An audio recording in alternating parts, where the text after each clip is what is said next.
The Ontario government recently announced that it would provide $500 million to convert a Hamilton steel plant from coal-fired steelmaking to electric arc furnace. And the idea is to cut down on greenhouse gas emissions. So I want to talk to Dr. Chris Bataille, who's an economist and economic modeler. He follows this issue very closely. We'll talk to him about it. So welcome to the interview, Chris. Good day, Markham. Now, I understand that you think this is a good use of public money to assist companies like this to adopt the electric technology. Yes, I do. Subsidy, you always have to question a public subsidy. Is it something that we're going to do anyway? Why are we doing this? Why don't you just have a carbon price? What have you? The difference is we're talking about an industry that requires really large upfront and capital investments. We're going to need steel, cement, and other materials well beyond 2050 out to 2100. This is a critical industry for supporting the rest of the economy, even though its GDP is relatively small. The problem is it's incredibly GHG intense. The steel industry accounts for somewhere between 7 and 10% of global steel emissions. We need to fundamentally move it away from being fundamentally coal-based to some other process. So we keep getting the steel without the emissions.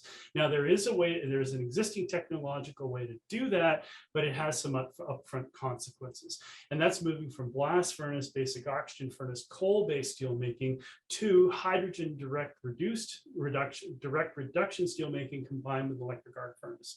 Now the key thing is you need to move this what's called the refining element of steelmaking from the basic oxygen furnace to an electric arc furnace. That requires a lot of money, a lot of commitment in a highly traded, only barely profitable industry.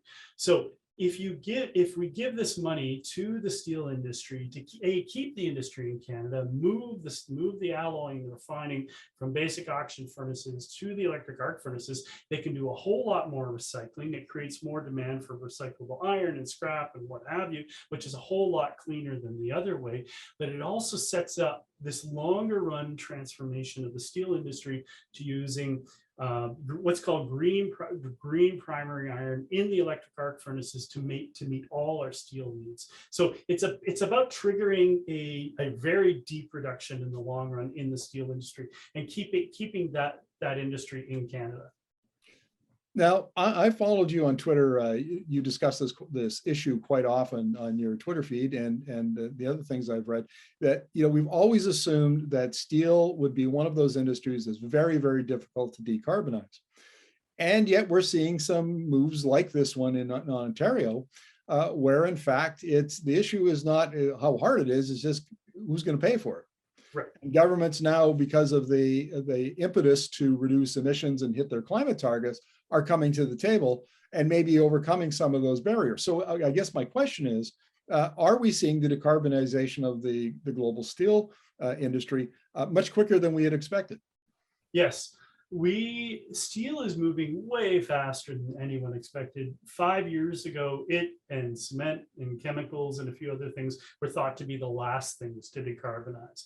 Now, because of the signals coming from the Paris Agreement that we have to get to net zero, that everyone has to be in, and signaling to the steel industry, we know this is hard for you. We're here to help with this. Basically technologies that have been in people's PhD theses and in pilot since the 1970s are coming forward and are being rapidly upscaled in certain regions. So there's a project in Sweden, this was the first one to go, that by the mid-2020s will be making entirely zero GHG steel. This concept is now being duplicated across Europe at many different sites, and you're getting experimentation in China and several other places to do this. But the foundation for this new way of doing steel is to get those electric arc furnaces as our primary refining and alloying process technology.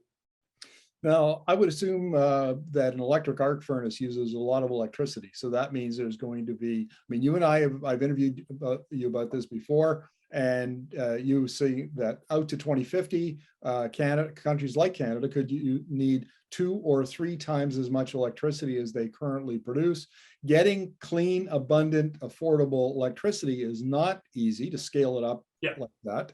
So I assume that's going to be this pressure from these kinds of industries for, they're demanding more of that kind of electricity. That then puts pressure on the power sector and on federal and provincial regulators. Yes, it does. Now, the interesting thing about electric arc furnaces is they don't necessarily have to run 24/7. You can size them to batch run when there's lots of, say the wind, it's during the day when there's lots of solar, wind, when the wind's running, what have you. So it is an adaptable device that can adapt when there's more power available. Electric arc furnaces don't necessarily use as much power as people might think. The big power draw will be from making the hydrogen if it's done using electrolysis. Now you can also make the hydrogen from methane with CCS, blue hydrogen, or you can make it, again, you can make it directly from electricity and water, but it means we need a whole lot more clean power capacity available to do that. And that's a few years down the road. Final question, Chris. The Premier Doug Ford made an interesting comment about the demand for green steel. As the countries gear up to meet their climate targets, they're starting to look at the carbon content of materials that go into manufacturing, and one of them is steel into auto manufacturing. So does that then give, if we have these kinds of electric arc furnaces, like the plant in Hamilton, Yep. does that then give Canada a competitive advantage? I believe it does. So Canada, there's another wrinkle to this. So during COP26 in November, Canada was part of four nations that came forward to say we're going to start building the market for green steel, because a lot of structural steel for infrastructure, what have you, is bought by our government. It doesn't add a lot to the cost of the infrastructure, the buildings, bridges, what have you. It only adds about $400 to the cost of a vehicle, which, when you look at the cost of a Tesla or internal combustion, a lot of people are buying cars $50,000 to $100,000. $400 is not a lot to put green steel into that car.